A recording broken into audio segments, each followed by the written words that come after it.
Hi everyone, welcome to my channel. आज हम एक स्पिनिंग प्रोसेस का बेल मैनेजमेंट के बारे में बात कर रहे हैं। और वो बेल मैनेजमेंट जिस कंपनी का अच्छा रहेगा उस कंपनी में जो यान बनेगा उसका क्वालिटी मेंटेन रहेगा और मार्केट कंप्लेन जीरो के बराबर आएगा। और इसको मेंटेन करने के लिए सबसे बढ़िया चीज़ क्या, देखो आपको मैं तरीका से बताता हूँ। ऑब्जेक्टिव्स क्या रहेगा बेल मैनेजमेंट का, समझ लो अपन एक एवरेज काउंट 30 एनी का कर्टन यूज करें शंकर 6 का। तो शंकर 6 का अपन हर बेल्ट का बेल वगैरह मंगा है तो अपने पास बेल समझ लो रॉ मटेरियल अवेलेबल कितना है। लॉट नंबर 1 जो दिए 1000 बेल है, और लॉट नंबर 2 500 बेल है, लॉट नंबर 3 2000 बेल है, लॉट नंबर 4 10,000 बेल है, लॉट नंबर 5 3000, लॉट नंबर 6 2000, ऐसे 18,500 बेल अपने पास मतलब गोडाउन में स्टॉक है। तो इसका परसेंटेज लॉट वाइज परसेंटेज निकालो। 5.4%, 2.7, 10.8, 54%, 16.2%, 10.8% ऐसे आया। तो ये परसेंटेज जो आया वो मतलब डेली समझ लो बेल अपन कंजप्शन करते 84 बेल्स, और स्टॉक फॉर 220 डेज मतलब 84 बेल अगर कंज्यूम करते 18,500 में 84 डिवाइड के 220 दिन का अपने पास रॉ मटेरियल स्टॉक है। तो 30 दिन का वर्किंग पकड़े एक महीने का, तो 7 महीना 10 दिन का है। तो ये होता है अपने पास रॉ मटेरियल का स्टॉक है। और रॉ मटेरियल स्टॉक से क्या होता है, देखो उसमें क्या क्या चीज़ का तुमको ध्यान रखना पड़ेगा, मतलब क्या क्या अपन को इसको मेंटेन करना पड़ेगा। सबसे पहले देखो ACI spinning consistency index, length, strength, mic, moisture, uniformity ratio, short fibre, RD value, B+ value, cleaning grade, trash और कास्ट पर केजी। ये जो चीज़ है ये मेजर प्रॉपर्टी है जो अपन को ध्यान रखना पड़ेगा। और समझ लो अपना जुलाई से मिक्सिंग एक चालू किए, जुलाई 1 तारीख 2 तारीख 3 तारीख ऐसे करके ऐसे ही चलता रहेगा। तो इसका डेली अपन क्या करेंगे, इसका एवरेज लेंगे। समझ लो ACI का एवरेज आया 147, लेंथ का एवरेज आया 29.8 mm, स्ट्रेंथ का एवरेज आया 32 GTEX, माइक का 4.05। तो ऐसे करके सबका अपन एवरेज ले लिए। कॉस्ट पर केजी आया 182 रुपीज़, सबका अपन एवरेज ले लिए। और ये जो एवरेज रहेगा इसका क्या करेंगे, देखो इसका अपन को मेंटेन करना पड़ेगा। मेंटेन करना पड़ेगा किसके लिए मेंटेन करते वो सबसे पहले देखिए objectives to get a uniform quality. अगर इसको अपन मेंटेन करके रखेंगे तो अपन को धागे का जो क्वालिटी है बिल्कुल यूनिफॉर्म रहेगा थ्रू आउट जितना दिन वो लॉट चलेगा। To maintain cost per KG of mixing cost होता है उसमें भी मेंटेन करके रखना पड़ेगा, मतलब 10-20 पैसा इधर उधर हो डेली बेसिस पे, लेकिन ज़्यादा फर्क ना आए। उसके बाद देखो टू मेंटेन IPI कंसिस्टेंसी मतलब IPI जो आएगा एक काउंट समझ लो 30 काउंट चला रहे हो तो उसमें समझ लो आपके कार्डर में 600 IPI आता है, तो 600 के लगभग रहे, उसे आगे पीछे ना भागे। उसके बाद देखो टू मेंटेन CSP, जब इतना सारी लॉट आप मिक्स करके करोगे, ये तो मैंने 6 लॉट का एग्जाम्पल के लिए दिया, कोई 10 लॉट 12 लॉट 15 लॉट तक भी मिक्सअप करता है और होमोजेनियस करने के लिए, तो उसमें CSP भी आपकी बढ़ा हुआ रहेगा। टू अवॉइड शेड वेरिएशन, जैसे आप बहुत सारे वैरायटी का मटेरियल मिक्सअप करोगे आपकी शेड वेरिएशन लगभग समाप्त हो जाएगा, क्योंकि वो तरीका से मिक्सअप हो जाएगा, परसेंटेज से मिक्सअप हो जाएगा और उसमें शेड वेरिएशन नहीं रहेगा। जो प्रॉब्लम आता है और धागा में शेड वेरिएशन आता है, फिर कपड़ा में भी आता है, वो दोनों में नहीं रहेगा। और check all lots parameter, mixing issue करने से पहले हर लॉट का पैरामीटर जरूर चेक करें। यही सब पैरामीटर जो बताया आपको सारी चेक करके रखें। और डिस्कार्ड अबनॉर्मल बेल्स, डिस्कार्ड मतलब समझो क्या बोल रहा हूँ।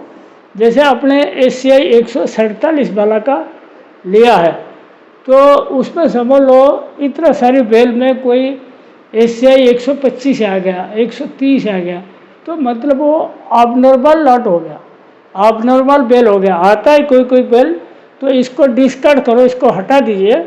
हटाने के बाद divert abnormal bale to open bale और ओपन डिपार्टमेंट और सेल आउट। अगर ऐसा कुछ बेल आपको अलग सा लगे उसका प्रॉपर्टी, तो इसको आप हटा दीजिए पहले, बाद में आपके पास ओपन एंड है तो उसमें डाल दीजिए, नहीं तो आपके सेल आउट कर दीजिए, बेच दीजिए।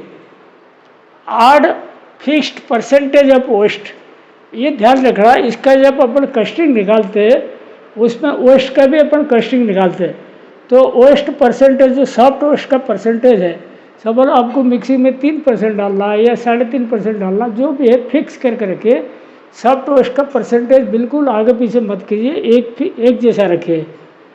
और देखो fabric quality to keep identical quality, fabric की क्वालिटी और ऑटोमेटिक आइडेंटिकल क्वालिटी आएगा, क्योंकि आपने रेशियो सब फिक्स कर दिया, कौन सा बेल कितना परसेंटेज जाएगा आपने फिक्स कर दिया। और डिक्रीज बेल परसेंटेज ग्रेजुअली, समझ लो कोई लॉट में एक आपको कम करना है, तो वो लॉट क्या करोगे, कम करोगे, और इसको कंपनसेट करने के लिए उसका ही जैसा कॉटन फिर आहिस्ता आहिस्ता ऐड करने की पड़ेगी। मतलब बेल घटाओगे, आहिस्ता आहिस्ता घटाओगी। समझ लो कोई 9 बेल डल रहा है, तो इसमें 9 की जगह पहले 8 कीजिए, फिर 2-4 दिन के बाद फिर 7 कीजिए, ऐसे करके घटाते रहना।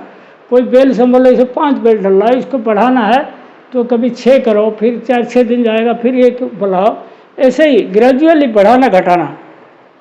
Do not mix up Indian cotton with American, Australian, Egyptian cotton. Indian cotton का जो प्रॉपर्टी होता है बिल्कुल अलग है, उसके साथ अमेरिकन, ऑस्ट्रेलियन, इजिप्ट वाला कॉटन बिल्कुल नहीं मिलाना, क्योंकि वो कॉटन सब अलग टाइप का है, वो इसमें बैठेगा नहीं। उसका B+ वैल्यू भी अलग है, RD अलग है, उसका लस्चर पूरा अलग रहता है, ठीक है। मैं टेक पाकिस्तान या श्रीलंका या बांग्लादेश कॉटन, पाकिस्तान, श्रीलंका, बांग्लादेश ये सब कॉटन आप ले सकते हो, लेकिन बाहर का कॉटन लेना नहीं। और average properties of cotton should be with in range, ये सबसे इम्पोर्टेंट चीज़ है। जो एवरेज प्रॉपर्टी जो होता है कॉटन का, वो रेंज के अंदर आए। समझ लो अपन 84 बेल का मिक्सिंग ले, और लॉट नंबर 1 समझ लो 1000 बेल के है अपने पास, 5.4% के हिसाब से 5 बेल ले सकते हो, और 2.7% दूसरा लॉट का, इसका दो बेल ले लेना, 10.8 में 9 बेल जाएगा, और 54% में आपको 45 बेल जाएगा, 16.2 में 14 बेल जाएगा, फिर 10.8 में 9 बेल, ऐसे हो के 84 बेल का मिक्सिंग लगा। अगर इस तरह मिक्सिंग लगाओगी, सबसे ये चीज़ देखो आपकी रेंज क्या मेंटेन करोगे। जैसे डेली इसका एवरेज निकालोगी प्रॉपर्टी का, तो आपको रेंज कितना रखोगी तब आपको मैनेज से, वो सबसे बड़ी इम्पोर्टेंट है। जैसे ACI है ±5 तक रख सकते हो, मतलब 147 का एवरेज होता है, 142 से 152 तक का आप बेल का जो ACI है वो ले सकते हो। स्ट्रेंथ देखो ±2, मतलब अपना 32 GTEX है तो आप ±2 ले सकते हो, मतलब 30 से 34 GTEX वाला ले सकते हो। लेंथ देखो ±0.5 mm, मतलब 29.8 है तो 29.4 से 29.30.3 तक ले सकते हो, 29.3 से 30.3 तक ले सकते हो।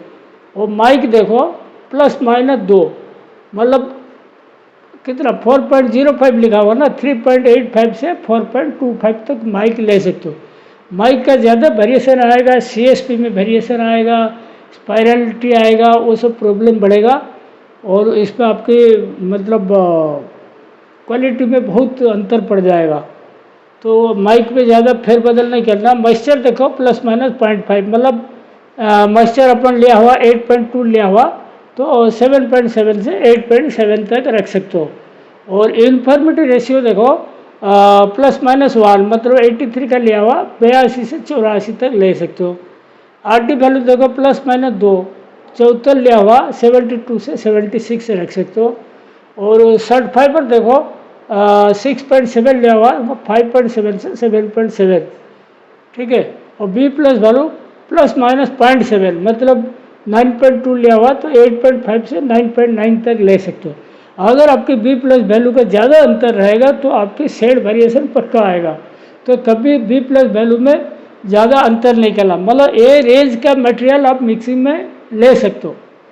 और ट्रास देखो प्लस माइनस 0.5 मतलब आपने ट्रास पकड़ा हुआ कितना 4.8 मतलब 4.3 से 5.3 तक ट्रास ले सकते हो। और कास्टिंग देखो 182 रुपया पकड़ा मतलब 181 रुपया 50 पैसा से 182 रुपया 50 पैसा। आप कास्टिंग कम करने के लिए जब कटन का चेंज करोगी तो उसमें देखना जो कटन आप डाल लो कास्टिंग तो चेंज हो रहा है लेकिन उसका प्रॉपर्टी तो अपना रेंज में आ रहा है या नहीं आ रहा है। अगर प्रॉपर्टी रेंज में नहीं आता तो दिक्कत रहेगा। तो इसमें लॉट देखो मिक्सिंग कभी भी एक लट का नहीं बनता, एक लट का बनता है तो फिर दूसरा लट जब ऐड करोगी तो मिक्सिंग खराब हो जाएगा।